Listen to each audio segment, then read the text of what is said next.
Welcome back to Pain-Free Periods with Stasha. I'm your host, Stasha Washburn, the period coach, and your guide to understanding why your period hurts and what to do about it.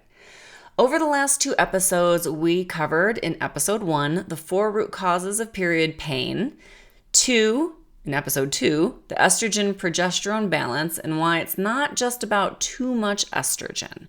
Today, we're moving on to the second cause, chronic inflammation. If hormonal imbalance is like a dance that's out of sync, inflammation is like a low-grade fire that's been smoldering in your body for months or even years. And that fire makes everything worse, including your period pain. By the end of this episode, you'll understand what chronic inflammation actually is, how it fuels your cramps, and most importantly, the specific actionable steps you can take to start cooling that fire. Let's start with a distinction that matters: acute inflammation versus chronic inflammation. Acute inflammation is your body's healthy short-term response to injury or infection. It's protective. A sprained ankle that swells, then heals. A cut that gets red, then scabs over. We talked about how prostaglandins are an inflammatory hormone that actually is there to help that short-term response to injury to hopefully prevent infection and to signal to the body that it needs to come over here and fix this. So we need our prostaglandins. We need that acute inflammation. It's really good to keep us healthy and alive. However, chronic inflammation, a low-grade, persistent inflammatory state that doesn't shut off, it's destructive. We don't want chronic inflammation. Your body is constantly sending out inflammatory signals even when there's no acute threat. So what causes chronic inflammation? Diet is the easiest one to fix, and it's the most impactful for most of us. Processed foods, sugar, refined oils, excess alcohol, really any alcohol, especially for us women, all trigger an inflammatory response. Stress, chronic stress keeps cortisol elevated, which also drives inflammation. Environmental toxins, which if you've listened to Period Besties podcast where I co-host, we did an entire episode with Laura Adler on environmental toxins and how you can reduce them for free, even saving you money by reducing your environmental toxins. So you want to go in and listen to that episode. But things like pesticides, plastics, and pollution can trigger immune responses. Your gut imbalance, when your microbiome is out of balance, the inflammatory compounds can leak into your bloodstream. And here's the thing, your gut is imbalanced if you're eating processed foods, junk, sugar, alcohol, all of those things. Also, birth control contributes to a poor gut health. So keeping that in mind, if you have been on any kind of hormonal birth control or are currently on any, it's probably contributing to your inflammation and your gut health. Underlying conditions like endometriosis, PCOS, any autoimmune conditions, they all have an inflammatory component. And then, of course, lack of movement. Sedentary lifestyle promotes inflammation. We know that.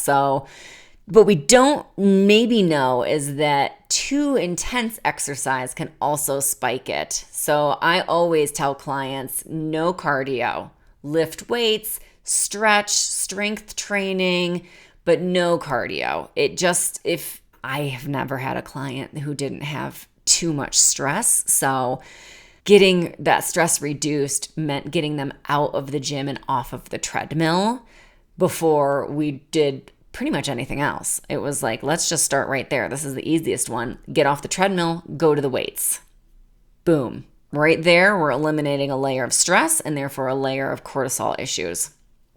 So, chronic inflammation doesn't usually come from one thing. It usually comes from the accumulation of many small things over time. How does this low fire grade make your period pain worse? Those prostaglandins, the things that we talked about in episode 1. So those prostaglandins are the chemicals that make your uterus contract to shed its lining. More prostaglandins equals more pain, right? So here's the connection. Inflammation amplifies the production of prostaglandins. When your body is already in a state of chronic inflammation, your uterus becomes more sensitive and produces more of these pain-causing chemicals. It's like turning up the volume on a speaker that's already too loud. You're going to blow out the speaker. So a normal cycle, the uterus contracts to shed the lining. Prostaglandins are produced to help you do that. It's mid cramping, mild cramping, moderate cramping, even no cramping. There are people out there that have no cramping. I know that if you're here, that's not you, but there are people who do that. They still have prostaglandins. They still shed their uterine lining. They just don't have any pain because of it. Unfortunately, for an inflamed cycle, you get those same contractions, but it's amplified. There's more prostaglandins being produced. They're cramping, they're contracting more. It can be severe, debilitating pain. And it's not just about the pain. It also contributes to heavier bleeding, inflamed tissues where you bleed more, longer periods. So there's 4 types of heavy bleeding. We had a brilliant doctor from Switzerland, an OBGYN surgeon, who actually did a whole thing in period coaching school. In fact, her 4 types of heavy bleeding was her certification presentation. So really fascinating. If you're in period coaching school, go listen to it. If you want to be, let me know. But that chronic inflammation is going to contribute to heavier bleeding. So it may be that your periods are heavier. It could mean that your periods are longer. Inflammation delays healing. So you may have gone from 5-day periods to 6 to 7 or 3 to 4 to 5, whatever your old normal was, you're getting more longer days or you're getting heavier bleeds. Worse PMS. So inflammation affects the brain chemistry, the hormonal cascades, which is going to affect mood, all of those things, bloating, sore breasts, brain fog, fatigue, those 200 symptoms of PMS, it's going to influence all of them. And it can affect fertility. Inflammation can affect egg quality and the ability to implant. So chronic inflammation can also be a barrier for fertility if you're struggling with fertility. And for those of us with endometriosis, the connection's even stronger. Endometriosis lesions actually produce their own inflammatory compounds, creating a feedback loop of pain and inflammation. I know, we are God's favorites. We are the special chosen ones. So how do you know if chronic inflammation is driving your period pain? Here are some clues, and not all of them are period related because inflammation does affect your entire body, just like your menstrual cycle hormones affect your entire body. So some of the period symptoms are severe pain that doesn't respond well to NSAIDs, pain relievers, over-the-counter kind of things, heavy bleeding, periods that last longer than 7 days. Digestive symptoms, bloating, gas, constipation, diarrhea, feeling puffy, those are all digestive symptoms that you have too much inflammation. Skin symptoms include acne, eczema, rosacea, skin that's just easily irritated. You might not have a name for it, but you just find your skin is easily irritated. Energy symptoms like fatigue that doesn't improve if you've gotten a good night's sleep, especially. Brain fog, that sluggish moving through water feeling, that just like, cannot get it together feeling. And then, of course, pain symptoms, not just painful periods, but joint pain, muscle aches, headaches, migraines, those kinds of things. And then kind of other clues out there is that you have an autoimmune condition. So oftentimes if you have one, you have multiple. Most of the time with my endometriosis clients and myself, we can't have gluten. We can't have dairy. There's some kind of other thing going on. And we also have other autoimmune conditions. So I have endometriosis and celiac, right? I've had many clients that have overlapping autoimmune conditions. Allergies. So if you find your allergies are getting more extreme or you're allergic to more things than before. And of course, chronic stress. Chronic stress is going to do it every single time. So you don't need to have all of these. You could have all of these. I certainly had all of these at the beginning of my journey. But even 2 to 3 that consistently show up is a sign that your body is in a chronic inflammation state. So let's talk about what you can actually do. And before I give you these steps, I want to remind you of something. That onion. Pain is like an onion. You do not peel the whole thing at once. It's layer by layer, just like inflammation. It's often the deepest, most stubborn layer of the onion.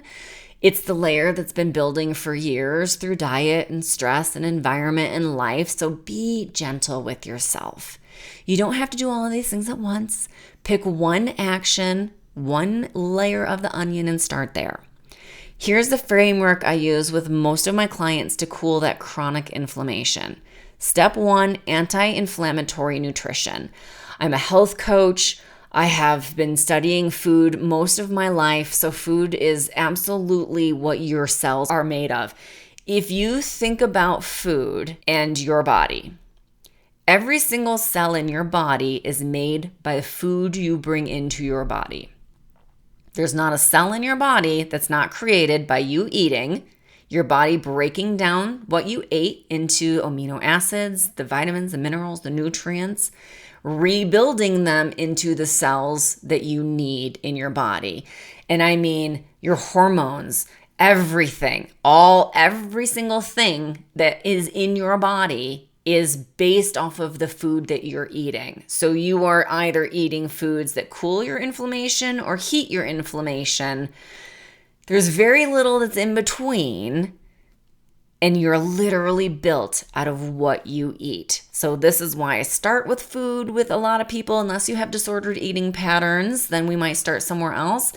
But otherwise, we always start with food, and it is that fuel. It's either inflammation increasing or the medicine you need to reduce it. So for food, we're just going to pick a few things that you can start to focus on now to eat more anti-inflammatory. And I love eating things that are anti-inflammatory first. It's called crowding out, where you eat healthier things so that you have less room to eat the junk food. So we like to crowd out first, and then we kind of pull things out.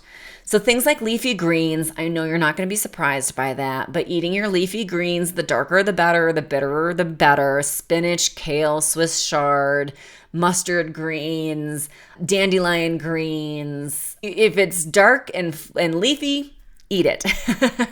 I will say things like collard greens, mustard greens, kale, they are always better when they're cooked with a little olive oil, little lemon, little garlic, and you can absolutely throw Cajun seasoning in there. You can do all kinds of fun things, but make sure you look at your seasonings before you throw them on there. A lot of them have sugar added, and you do not want to add sugar unnecessarily. So I like to just squeeze a lemon, throw a little bit of garlic in there, maybe garlic powder if I'm a little lazy that day, some olive oil or some grass-fed butter or something like that, but they're always better cooked in something delicious.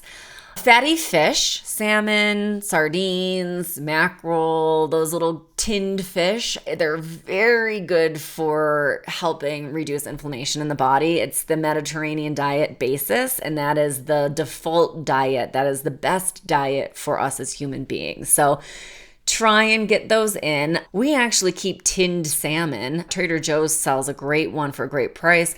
Costco also sells it for a great price, just in the cabinet. Making some scrambled eggs in the morning, throwing a little bit of salmon in there. Making a salad, throwing some salmon on top. Making pasta, throwing some salmon in there. There's salmon patties I make regularly. Love to have them around the house. So it's a really cheap and easy way to get more salmon in without having to go buy the $15 a pound wild salmon, which we don't know how long it's even going to be around with the state of the world these days. Side tangent. So your omega-3s.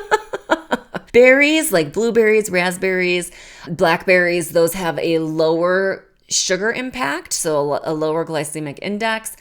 They're chocked full of antioxidants. So really, if you're going to go for fruit, try and go for those. Those are also things that I buy frozen in bulk and then just sprinkle on top of things or into things in order to have them at a reasonable cost, especially if they're out of season. Turmeric and ginger, which is my absolute go-to, especially if I'm in a pain flare, the first thing I grab is ginger. I love the turmeric ginger teas, but I add powdered ginger on top of that. So I try and drink my turmeric ginger as much as possible, but in a pain flare, I add powdered ginger on top of it to really help reduce the pain. They're natural anti-inflammatories. They're really good for helping soothe those inflammatory responses. And then your nuts and seeds. I know you're not going to be surprised by me saying that, but nuts and seeds, walnuts, flax seeds, chia seeds, your nuts and your seeds are very good for you. I can't really eat walnuts unless they're cooked. They make my tongue itch. I have geographic tongue.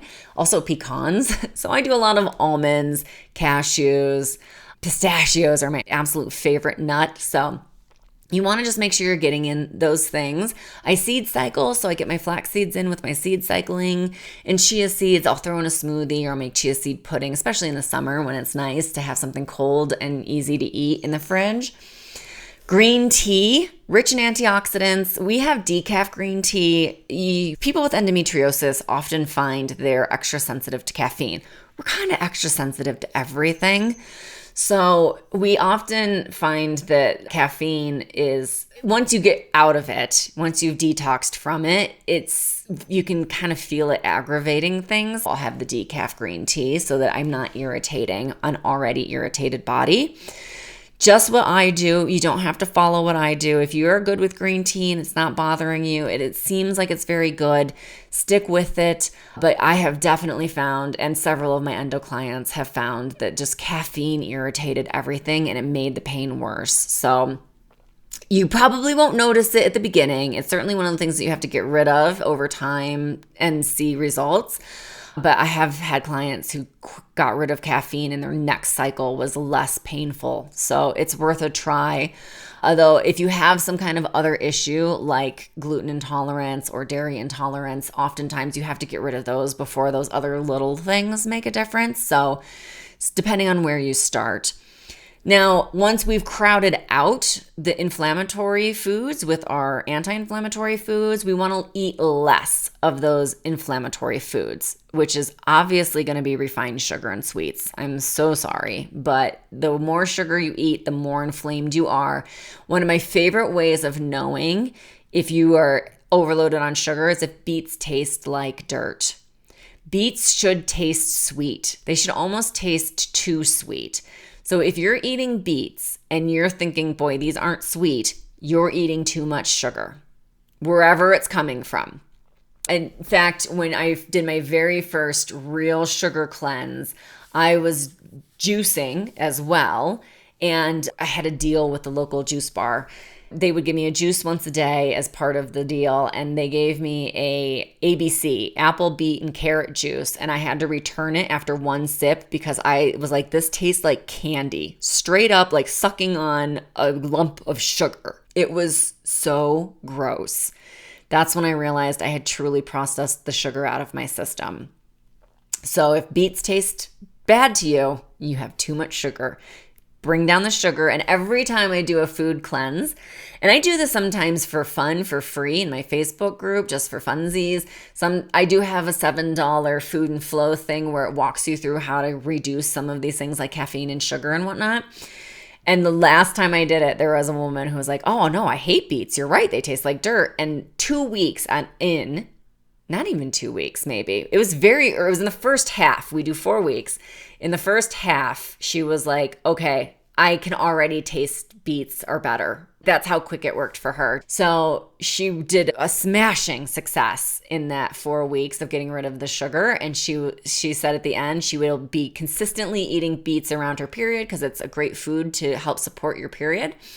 And that any month where she found like the beets weren't tasting good, she would know that she had gotten too far into the sugar and could pull back. By the end of it, she felt amazing. And then she had a consistent way of checking in every single month with her body to make sure she was still on track. That's the power of food and the power of working with somebody, right? And then, of course, refined vegetable oils, your canola, your soybean, your sunflower oils, none of those are good for you. Their seed oils in general are not good for us. So those are not going to be great for you. You want to stick with good olive oil, grass-fed butter, those kinds of things. Otherwise, they're just inflaming you. I can tell you why. It's an omega-3 to omega-6 ratio. So your like fatty fishes and your really good olive oil, those kinds of things have omega-3s in them. Back in the day, pre-food revolution, where we really got things canned and jarred and preserved, without fermentation, right?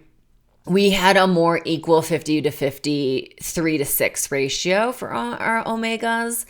But as we started chemically preserving foods, adding in seed oils, it started to get further and further away. And we, at this point, maybe it was like 10 years ago when I looked this number up, so it could be even more now, but it was like 100 omega-6s to 1 omega-3. And so many people aren't even getting 1 omega-3 in their diet. So we need omega-6s to live, but we have 100% more than we need in our daily diets. So even if you avoided all of those things, you would still have plenty of omega-6s in your diet that you don't need to add more. So those seed oils that are high in omega-6s, you do not need. You need the 3s. Alcohol. Everyone on the internet is going to say excessive alcohol, but the fact is that we know there are studies that even 1 drink a day, especially for women, is just not good for us. It's not good for our hormones. It's not good for our risk of cancer.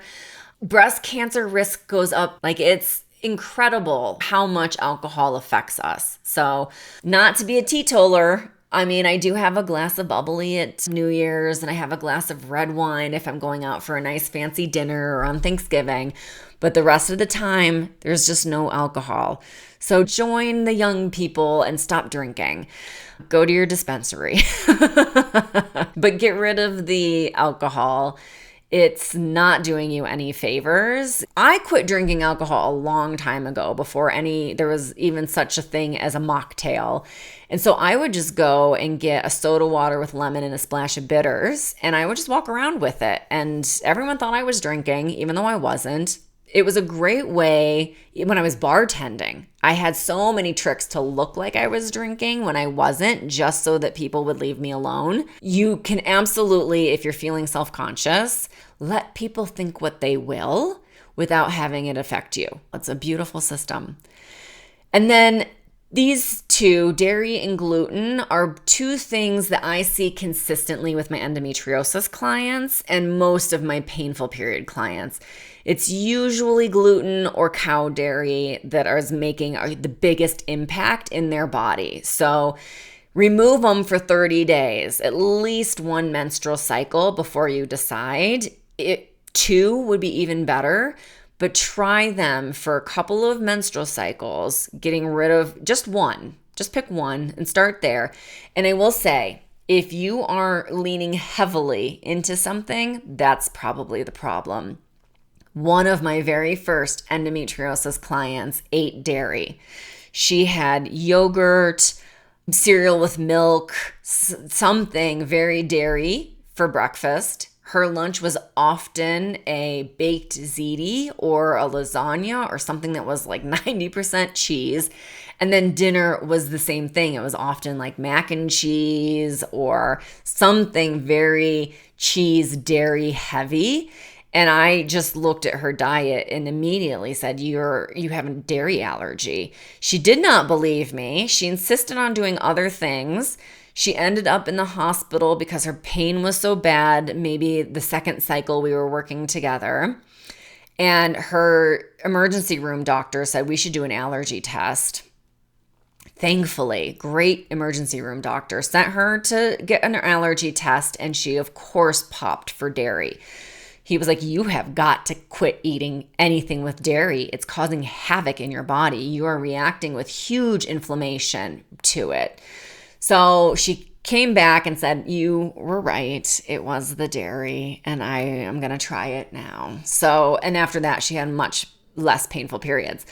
So oftentimes it's that thing. My best friend is a perfect example of it. She eats gluten for breakfast, lunch, and dinner, and I have told her for years that's what's giving her the pain. You cannot help your friends. You cannot help your friends, and you cannot help your family. They will not listen to you. And my dad is an example of that as well. He loves gluten. I've been gluten-free since 2011. It's 2026, so however long that is. It took until this year for him to finally try it and then go, you're right, I do feel a lot better. And I'm going to tell you how hard it was for me to not say I was right. I did a little bit, but just one time, very quickly, and then I didn't say it again. But if ever there was a time to do the I was right dance, it was then. Anyway, pick one thing from this list. Maybe it's adding some berries after you eat your protein in the morning. Maybe it's instead of having an afternoon Coke or coffee, have a green tea. You just want to start with one thing. Start with something that you can do. Once it becomes habit and it's easy for you and you've tried it, then start the next thing. That's if you want consistency, which again, painful periods are not cured, they are put into remission. So you want to build habits that are going to build upon each other that you're going to stick with. Okay. So one other thing that I really want to mention is that you're going to want to do fermented foods. You have to take care of your gut. Your gut health is the root of inflammation. It's where everything is processed. You really want to focus on your gut health. So you need to add fermented foods. And I particularly like fermented foods over probiotic supplements, unless you can get a really high grade probiotic supplement, in which case absolutely include that. But you want fermented foods. First of all, that's how we evolved, eating fermented foods. So it is 100% our bodies are literally built around fermented foods. The bacteria in your gut outnumber the cells in your body. Your cravings come from your gut bacteria. Your mood comes from your gut bacteria. Your sleep comes from your gut bacteria. Everything is this little colony. You have a pet in you that needs you to love and protect and care for it. It's a colony of billions of bacteria, but it is the pet that lives inside you. It is the Tamagotchi you have got to keep alive. It is the one thing that matters.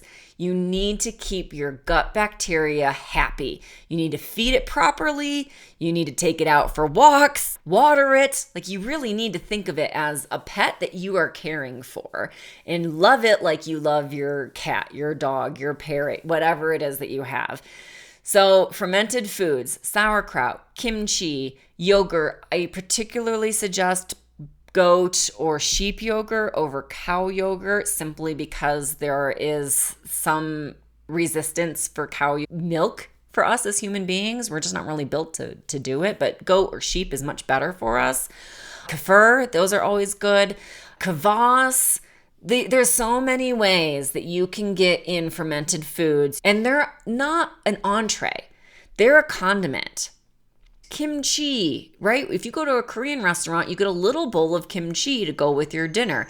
It's a condiment. It's not supposed to, you can, but you'll be bloated and feel bad. You can eat an entire jar of sauerkraut, but if you've never done it before, the good bacteria will be taking over the bad bacteria. The bad bacteria will 100% put up a fight, and it will affect you. You will feel the fight.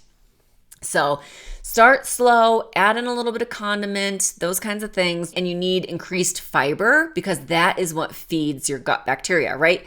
So the ferments bring and introduce the good gut bacteria in. They battle the bad bacteria. And if you feed them with good fiber and consistently adding more troops in for the fight with your fermented foods, you add in your beans, add in your lentils, oats or buckwheat. If you have a gluten intolerance, I highly recommend you go towards the buckwheat.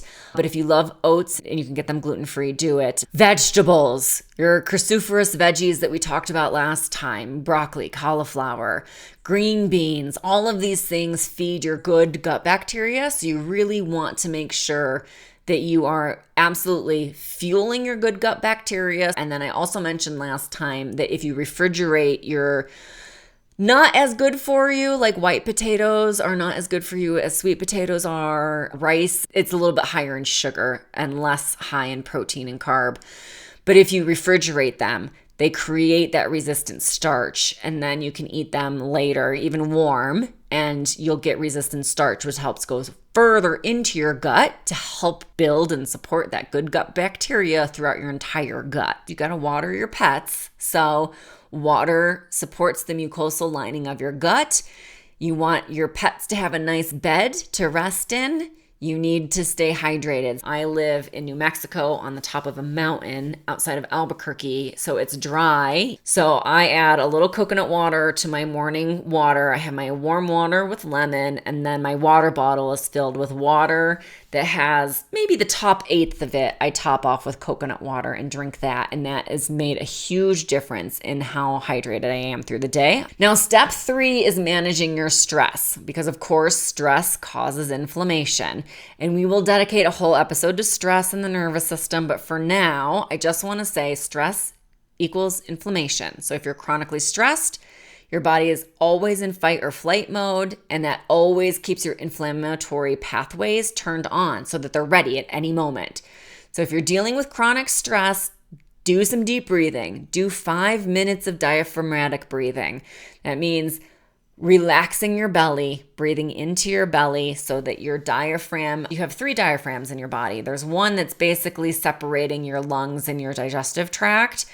If you let your belly relax, there's another diaphragm that's holding your intestines. So you want to just vision that as you breathe, those 2 diaphragms are relaxing as you inhale, and you're breathing and you're filling up your body as if you're a vase. So you're filling up the bottom to the top with air. And then as you exhale, you're lifting those diaphragms to exhale and push the air out. Gentle movement. Again, you don't want to do extreme exercise, the sprinting, the running, at least if you're dealing with chronic stress. So more walking, yoga, stretching, lifting a few weights, but you don't want to be doing anything that's raising the cortisol in your body, and you have got to sleep. Studies show that we need more sleep than men do. So if men are fine with 7 hours of sleep, we need more like 9. So you need a minimum of 8 hours, especially if you were a cis woman or you're on hormonal therapy. Just if you are cycling with women's hormones in your body, you need to be sleeping more. So if you're transitioning and you're into hormonal therapy, you need to be sleeping more than you used to. And if you're a born cis woman, you need to be sleeping more. So follicular phase, a lot of us are okay with 7 hours of sleep, but when you hit luteal and menstrual, you need more like 9, 10. So you really need to make sure you're going to bed earlier so that you can get all of that sleep. Sleep is when you clear your inflammatory markers. If you are not sleeping enough, you're not clearing out the inflammation junk in your body. So you really need sleep. It makes a huge difference. Step 4 is consider targeted supplements. And supplements are not replacements for food. You really need to get the food handled first. And then, as always, check with your doctor before you start a new supplement. But omega-3 fish oils, really great for those inflammation markers. Eat your fish, but also take a fish oil. Also, when you go through perimenopause, your cholesterol will go up and you're going to need those omega-3s anyway, so you might as well just start it now. And if you want to know more about perimenopause and all of that, definitely head over to Period Besties podcast because we talk about that. But as your estrogen goes down, your cholesterol goes up. They balance each other out. Turmeric has a component curcumin in it, so you can get it isolated. You can get it in turmeric. You can take capsules of it. There's a liquid that you can take. It's a very powerful anti-inflammatory. It's also a blood thinner. So if you're having blood thinning issues, you may want to look into that first. Magnesium, especially magnesium glycinate, calms the nervous system. It really helps you sleep. Vitamin D. I have never had a client that did not need a vitamin D supplement. It's related to higher inflammation if you're low on vitamin D.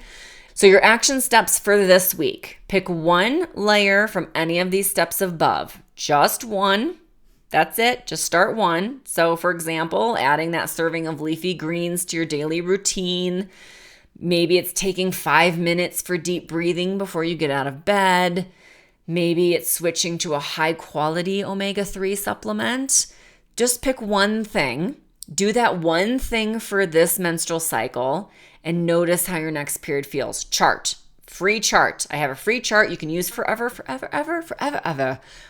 And I will link it below. You need to chart so you can see what's affecting you and how it's affecting you, and peel that onion one layer at a time. Thank you for listening to episode 3 of Pain-Free Periods with Stasha.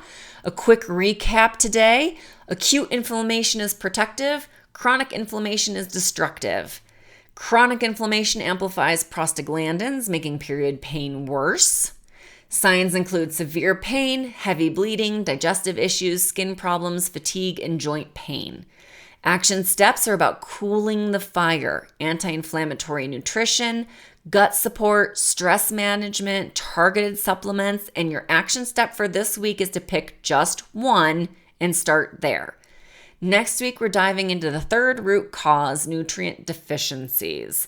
We'll talk about the specific vitamins and minerals that are essential for pain-free periods and how to tell if you're missing them. If this episode helped you, please share it with somebody who needs to hear it. Take a screenshot, tag me on social media at Stasha Washburn. I'm on Instagram the most, TikTok the second most, and Facebook occasionally. And tell me, which anti-inflammatory swap are you going to try first? If you're ready to go deeper, I do work with one-on-one clients to help them identify and address their root causes. You can head to theperiodcoach.com. If you're interested in period coaching school, you can head to periodcoachingschool.com. And I always do a free call for 1 hour, pick my brain with anyone that has period pain. I'm going to put that link as well so you can schedule a call today. Remember, the revolution will be bloody, and it starts with cooling that fire. Until next time, take care of yourself. You're worth it.